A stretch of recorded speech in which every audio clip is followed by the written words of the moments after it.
नमस्कार दोस्तों। आज के इस वीडियो में मैं बात करूंगा फिजियोलॉजी और मेडिसिन के नोबेल प्राइज के बारे में कि इस बार का नोबेल प्राइज किसको गया फिजियोलॉजी और मेडिसिन का। 7 अक्टूबर को इसकी घोषणा होती है स्वीडन से। यूएसए के दो साइंटिस्ट, एक हैं विक्टर एम्ब्रोज और दूसरे हैं गैरी रवकुन, इन दोनों को उनके माइक्रो आरएनए की डिस्कवरी के लिए नोबेल प्राइज मिला है। ये माइक्रो आरएनए mRNA भी बोला जाता है शॉर्ट में। इसका उन्होंने पोस्ट ट्रांसक्रिप्शनल जीन रेगुलेशन, इस चीज़ को ये दोनों साइंटिस्ट ने डिस्कवर किया था, जो कि नया था। 90s के दौरान जब ये पता चला तो लोगों को थोड़ा इनको खुद भी आश्चर्य हुआ कि ऐसा एक मैकेनिज्म है। अब थोड़ा समझते हैं कि ये क्या है माइक्रो आरएनए और पोस्ट ट्रांसक्रिप्शनल जीन रेगुलेशन, क्योंकि मेरे सब्जेक्ट से मॉलिक्यूलर बायोलॉजी ये सब्जेक्ट से जुड़ा है, तो मैंने सोचा कि इस पर तो वीडियो बनना ही चाहिए। काफ़ी दिन हो गया था वीडियो बनाए हुए भी। तो ये दोनों काम कर रहे थे पोस्ट डॉक्टरल फेलो के तौर पे रॉबर्ट हॉर्विट्ज के लैब में, जिनके साथ में सिडनी, उनको ऑलरेडी रॉबर्ट हॉर्विट्ज को भी 2002 में नोबेल प्राइज मिल चुका था, अलोंग विद सिडनी ब्रेनर और सल्स्टॉन के साथ में। तो ये जो ग्रुप था ये काम कर रहे थे डेवलपमेंटल बायोलॉजी के को समझने के लिए। तो उनको एक बहुत ही सिंपल ऑर्गेनिज्म चाहिए था, जो कि सिडनी ब्रेनर ने ऑलरेडी डेवलप किया था 1960s के दौरान, जिसका नाम है सिनोरेब्डाइटिस एलिगेंस। ये एक बहुत ही छोटा 1 मिलीमीटर साइज का कीड़ा है। इसको मैंने देखा भी है, ये कल्चर किया जाता है और इस कीड़ा को ग्रो कराने के लिए हमें कोलाई मैंने एस्चेरिचिया कोलाई उसको खाने के तौर पर देना पड़ता है। मैंने पेट्री डिश के अंदर आपको कोलाई ग्रो कराना होगा और उसको खाकर ये कीड़ा जिंदा रहता है। ये इस पर मैंने काम नहीं किया, लेकिन 2017 में मुझे, मेरा एक दोस्त है IICB में, तो वहाँ वो इस पर काम कर रहा था, मैं उसके साथ मिलने गया था, तो मुझे उसने दिखाया, देखो देखो चलो मेरे लैब में सिनोरेब्डाइटिस एलिगेंस कैसे ग्रो करता है देखो। तो मैंने उसे ग्रो करते हुए देखा, माइक्रोस्कोप में भी देखा। मैं लेशमैनिया डोनोवेनी में काम करता था, वो मेरा कलीग था उस समय। एनीवे, मुद्दे पर आते हैं। तो माइक्रो आरएनए 1980s के दौरान उनको मिला कैसे? हुआ ये कि दो म्यूटेंट, सिनोरेब्डाइटिस एलिगेंस का दो म्यूटेंट, एक है लीन4 और लीन14। ये दोनों म्यूटेंट एक ही तरह के कैरेक्टर दिखा रहे थे। इनका टाइमिंग ऑफ एक्टिवेशन, जो कि डेवलपमेंट के लिए एक जरूरी होता है, एक फेज से दूसरे फेज में जाने के लिए, उसमें डिफेक्ट्स था। और दोनों का जो डिफेक्ट था लगभग एक ही जैसा था, लेकिन दो अलग अलग साइट पे दो अलग अलग म्यूटेंट्स थे। अब जब ये पता चला कि अब दोनों अलग अलग, ये जो साइंटिस्ट थे शुरू में तो एक साथ काम शुरू किए थे, फिर इनका अपना अपना लैब सेटअप हो गया। एक जन का लैब सेटअप हुआ एम्ब्रेस का हार्वर्ड यूनिवर्सिटी में, दूसरे जन मैसाचुसेट्स जनरल हॉस्पिटल में, वहाँ पर भी उनका एक उसको भी बोलते हैं हार्वर्ड मेडिकल स्कूल, वहाँ पर इनका अपना पर्सनल लैब डेवलप किया। एम्ब्रोस ने लीन4 पर काम करना शुरू किया और रवकुन ने लीन14 म्यूटेंट पर। लीन4 का जब जीन को क्लोन किया गया और उसका सीक्वेंस किया गया, तो देखा गया कि ये बहुत ही छोटा सा एक आरएनए है, करीब 22 न्यूक्लियोटाइड का। अब 22 न्यूक्लियोटाइड का आरएनए में कोई प्रोटीन कोडिंग सीक्वेंस नहीं है, तो ये कोई प्रोटीन नहीं बनाता। आपको बता दूं यहाँ पर थोड़ा सा रोक करके कि हमारा जो कैरेक्टर, कोई किसी भी ऑर्गेनिज्म का कैरेक्टर जो होता है वो प्रोटीन से निर्धारित होता है, लेकिन ये प्रोटीन बनता है, उस प्रोटीन अमाइनो एसिड से बनता है। तो प्रोटीन के अंदर एक खास सीक्वेंस होता है अमाइनो एसिड का। तो ये सीक्वेंस कौन निर्धारित करता है? ये सीक्वेंस जीन निर्धारित करता है। यानी ये सीक्वेंस जो है, इसका इंफॉर्मेशन हमारे डीएनए में जहाँ पर जीन है वहाँ मौजूद है, और वो न्यूक्लियोटाइड के तौर पे है। मतलब आपको समझाने के लिए वो याद दिलाऊंगा, ATGC जो सीक्वेंस था, ATGC, ये 4 जो न्यूक्लियोटाइड है, नाइट्रोजनस बेस भी कह सकते हैं, इनका एक अरेंजमेंट है, एक के बाद एक। कभी कभी AAA हो सकता है, कभी ATC हो सकता है, कभी ये तीन तीन मिलकर के एक जेनेटिक कोड बनाते हैं, और वो जेनेटिक कोड एक अमाइनो एसिड को कोड करता है। तो डीएनए में ये इंफॉर्मेशन रहता है कि अमाइनो एसिड का सीक्वेंस क्या होगा प्रोटीन में। लेकिन वहां तक जो इंफॉर्मेशन कैरी करके ले जाने के लिए बीच में एक एक जो जन होता है, एक व्यक्ति होता है, व्यक्ति मतलब mRNA होता है, मैसेंजर आरएनए, जो मैसेज को डीएनए से पहले खींचकर अपने अंदर लाता है और फिर उस मैसेज को पढ़कर राइबोसोम जो सेल के अंदर रहता है वो उस मैसेज को पढ़ते हुए एमाइनो एसिड को जोड़ते हुए चला जाता है। और कॉम्प्लिकेटेड मैकेनिज्म है, मैं इसमें डिटेल्स में नहीं जा रहा हूँ, ये मैं ये वीडियो में थोड़ा लेमैन और सबके लिए बनाने की कोशिश कर रहा हूँ।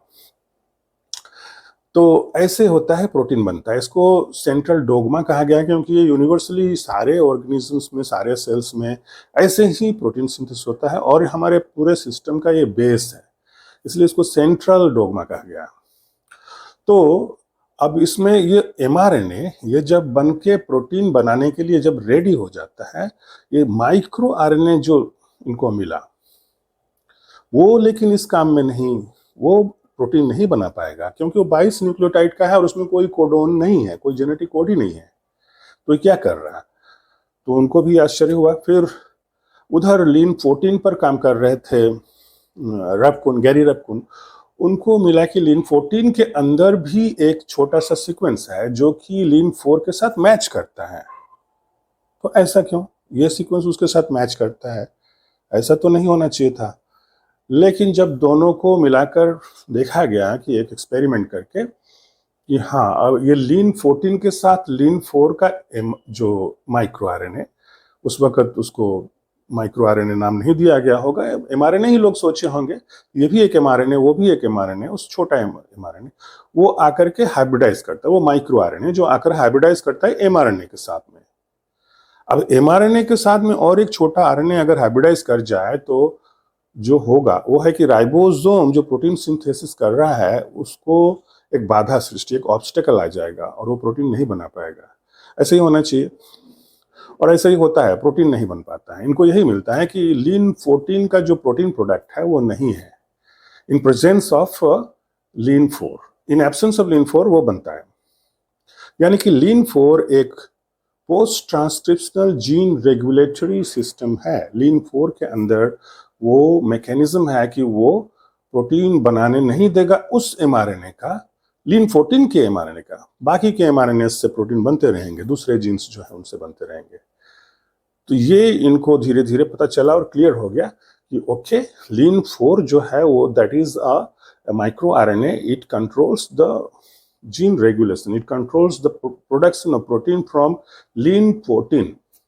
इसको कहा जाएगा पोस्ट ट्रांसक्रिप्शनल जीन रेगुलेशन, क्योंकि ये ट्रांसक्रिप्शन के बाद हो रहा है। ट्रांसक्रिप्शन किसको बोलते हैं? डीएनए से आरएनए बनने की प्रक्रिया को ट्रांसक्रिप्शन कहते हैं और उसके बाद आरएनए से प्रोटीन बनने की प्रक्रिया को ट्रांसलेशन कहते हैं। इसलिए इसको कहा गया पोस्ट ट्रांसक्रिप्शनल जीन रेगुलेशन। तो ये था मुद्दा। अब ये शुरू में जब इन्होंने 1993 में इसको पब्लिश किया सेल जर्नल में, जो कि उस समय का सबसे हाईएस्ट इम्पैक्ट फैक्टर वाला जर्नल हुआ करता था, काफ़ी दिनों तक था, अब भी बहुत अच्छा जर्नल है, इसमें नोबेल लॉरिएट्स लोग ही पब्लिश कर पाते हैं अक्सर। तो 93 के दौरान जब पब्लिश किया गया तो लोगों ने इसे मानने से थोड़ा उनको अड़चन हुई कि नहीं, ऐसा सिस्टम हर जगह नहीं है, ये सिनुरिया हेपेटाइटिस एलिगेंस में स्पेशली हो सकता है, उसमें खास करके सिनुरिया हेपेटाइटिस एलिगेंस के लिए ही स्पेसिफिक होगा। तो बाद में फिर रफपुन को और एक 2000 में लेट 7 बोल करके और एक माइक्रो आरएनए मिलता है और ये माइक्रो आरएनए उनको सिर्फ सिनुरिया हेपेटाइटिस एलिगेंस में नहीं, ये इनफैक्ट सारे एनिमल्स में, एनिमल किंगडम के सारे जो फाइलम है उसके अंदर सभी में इसका सीक्वेंस मौजूद मिलता है, इवन इंसानों में भी मिलता है। तो अब लोग कंफर्म हो जाते हैं कि नहीं, इस किस्म का जो माइक्रो आरएनए का रेगुलेशन है वो एक यूनिवर्सल मैकेनिज्म है और धीरे धीरे ये चीज़ स्टेब्लिश होने लगता है और आज हम जानते हैं कि करीब हजारों की संख्या में माइक्रो आरएनएस का डिस्कवरी हो चुका है। अब सवाल यहाँ मैं ये भी देख रहा था कि वहाँ जो प्रेस रिलीज या नोबेल प्राइज की घोषणा हो रही थी, जब इंस्टीट्यूट ऑफ जो स्वीडन में जो इंस्टीट्यूट है उसका नाम मैं भूल रहा हूँ, मैं लिख दूंगा स्क्रीन पर, कि वहाँ जो न्यूज़ से लोग बैठे हुए थे, मीडिया से लोग बैठे हुए थे, वो ये बार बार पूछ रहे थे इसका क्या उपयोगिता क्या है। तो इंटरेस्टिंग लगा ये सुन करके कि उधर से जो जवाब आ रहा था कि देखिए हम फंडामेंटल रिसर्च करते हैं, ये फंडामेंटल रिसर्च है और आगे जा करके हमको इसका कुछ डेफिनेटली एडवांटेज मिलेगा। तो बहुत सारा एडवांटेज मिल सकता है। जैसे कि आप अगर अभी आप कोरोना को ही ले लीजिए, कोरोना का जो आरएन वो तो एमआरएनए, उसमें भी एक आरएनए वायरस है, तो उसका एक प्लस आरएनए यानी एमआरएनए ही है, वो सेल के अंदर घुसते ही प्रोटीन बनाने लगता है। अगर हम ऐसा कोई माइक्रो आरएनए डिजाइन करें जो कि उस एमआरएनए के साथ बाइंड करे और उसको उससे प्रोटीन बनने की प्रक्रिया को रोक दे। अच्छा, यहाँ एक बात बता दूं, भूल गया था बोलने के लिए, कि जैसे ही माइक्रो आरएनए एमआरएनए साथ बाइंड करता है तो प्रोटीन सिंथेसिस जो ब्लॉक होता है, एक चीज और होता है उस समय पता चला, और थोड़े दिन बाद पता चला इनफैक्ट, जब आरएनए इंटरफेरेंस वगैरह की का रिसर्च होने लगा, वो फायर एंड मेलो वाले ग्रुप का काम था, कि ये जो आरएनए है ये डिग्रेड कर जाता है। इनफैक्ट जो टारगेट आरएनए है एमआरएनए, वो आरएनए उसका डिग्रेडेशन हो जाता है। तो ये डिग्रेडेशन कैसे होता है, इसको लेकर काफी उस वक्त बहुत चिंता लोग कर रहे थे, कैसे कैसे मेरा भी ऐसा काम था और हम लोग भी देख रहे थे डिग्रेडेशन, नॉर्दर्न ब्लॉट करने पर आरएनए डिग्रेड कर जा रहा है। मेरा लेशमैनिया डोनावेनी पर था, दूसरा एक जीन का फंक्शन जानना था GP63 का। तो ऐसे में फायर और मेलो का ग्रुप, वो काफ़ी सारे चीज़ उस वक्त निकल के आ रहा था।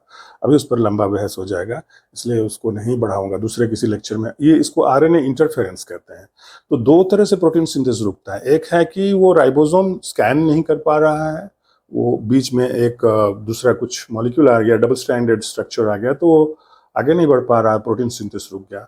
दूसरा है कि आरएनए ही डिग्रेड कर गया, जिस आरएनए में मैसेज छुपा है वो आरएनए ही, एमआरएनए ही नहीं है, तो प्रोटीन कैसे बनेगा।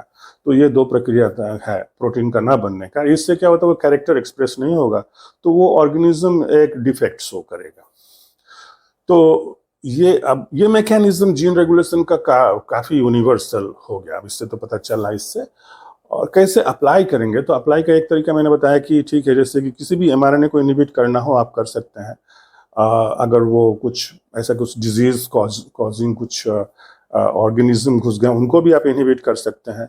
कहीं पर ओवर एक्सप्रेशन हो रहा है किसी जीन का, में भी कैंसर कॉजिंग कुछ प्रोमोटर एलिमेंट्स हैं जो कि, या फिर कुछ ऐसे जीन हैं जो कैंसर को, उसको प्रोमोटर जीन्स बोला जाता है, प्रोटोऑन्कोजीन्स जो हैं, उनका ओवर एक्सप्रेशन हो रहा है, उसको आप ब्लॉक कर सकते हैं।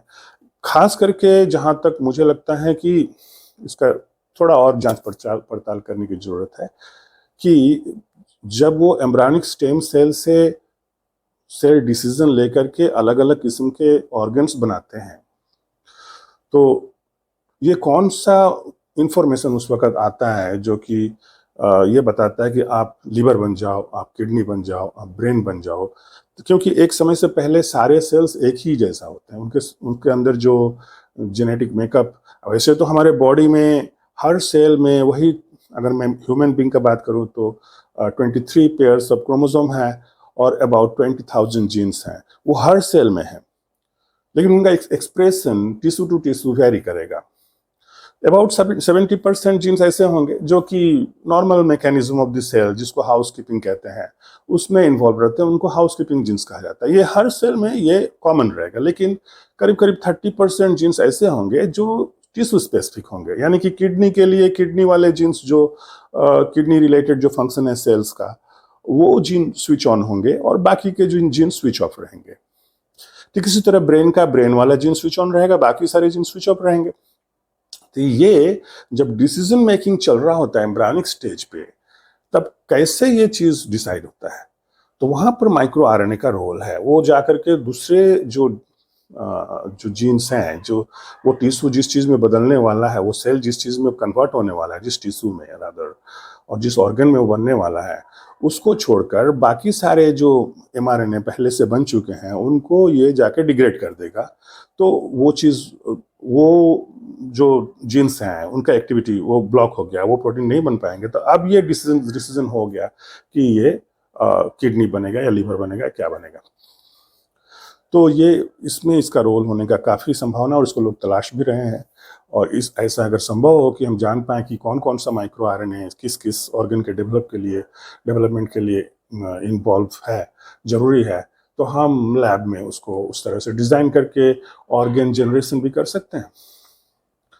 तो बहुत सारी संभावनाएं इससे जुड़ी हुई हैं। माइक्रो आरएनए एक इपॉक मेकिंग डिस्कवरी है, और इस बार का जो नोबेल प्राइज़ माइक्रो आरएनए पर मिला, इससे मुझे काफ़ी खुशी हुई, क्योंकि थोड़ा ही सही मेरा भी काम इससे जुड़ा हुआ था एक समय में। अभी मैं तो कॉलेज में पढ़ाता हूँ, अलग बात है, लेकिन उस समय जब 1998, 99, 2000 फायर एंड मेलो के ग्रुप को हम फॉलो कर रहे थे, लेशमैनिया डोनोवेनी पर काम कर रहा था मैं, और GP63 जीन का फंक्शन जानने के लिए, तो उस समय हमने भी इसी तरह का डबल स्ट्रैंड आरएनए उसमें उस समय निकला था, ये फायर एंड मेलो के लैब से। ये एक इंटरेस्टिंग चीज़ कि आप किसी भी जीन का डबल स्ट्रैंड आरएनए, छोटा ही सही, उनको भी ऐसा ही मिल रहा था कि 22 से 23, 24 न्यूक्लियोटाइड लॉन्ग सीक्वेंस आप अगर सेल के अंदर डाल दें, तो वो जाकर अपना टारगेट आरएनए को ढूंढ लेता है और उसको डिग्रेड कर देता है। क्या मैकेनिज्म है ये बाद में डिस्कस करेंगे, अभी तो डाइसर, आर्गोनॉट, रीसिस बहुत कुछ निकल आया, लेकिन उस समय बहुत लंबा चौड़ा कहानी इस पर गढ़ा जा रहा था कि एक CRNA है, वो कैसे पहचानता है अपने टारगेट आरएनए, इसको लेकर के समस्या थी। एनीवे वो सब सॉल्व हो गया है आजकल। तो इसीलिए उनको 2006 में नोबेल प्राइज मिला था, क्योंकि जब ये पता चला कि हम डबल स्ट्रैंड आरएनए की सहायता से ही जीन का फंक्शन को रोक सकते हैं, तो वो जो जीन नॉकआउट हम कर रहे थे क्रॉसिंग ओवर करके, उसमें उसको लगभग लोग बंद ही कर दिए, क्योंकि जीन फंक्शन जानने के लिए इतना आसान तरीका, डबल स्ट्रैंड आरएनए डालो, उसका mRNA ब्लॉक हो जाएगा, प्रोटीन नहीं बनेगा, आप स्टडी करो म्यूटेंट को। तो इससे काफ़ी आसानी हो गया। और अभी तो क्रिस्पर Cas9 का जमाना, आप चाहें तो जीन नॉकआउट क्रिस्पर Cas9 से कर सकते हैं। एनीवे, तो आज बात यहीं ख़त्म करता हूँ, काफ़ी लंबा वीडियो हो जा रहा था, ऑलरेडी हो चुका है। उम्मीद है आपको अच्छा लगा होगा। अगर अच्छा लगा है तो डेफिनेटली आप इसको चैनल को सब्सक्राइब करने की कोशिश कीजिए, बहुत इंफॉर्मेटिव चैनल है। हो सकता है बहुत दिन बाद मैं वीडियो बनाता हूँ, लेकिन बाद में जब मुझे फुर्सत ठीक से मिलने लगेगा तो मैं लगातार वीडियो बनाऊंगा। Thank you so much for watching the video.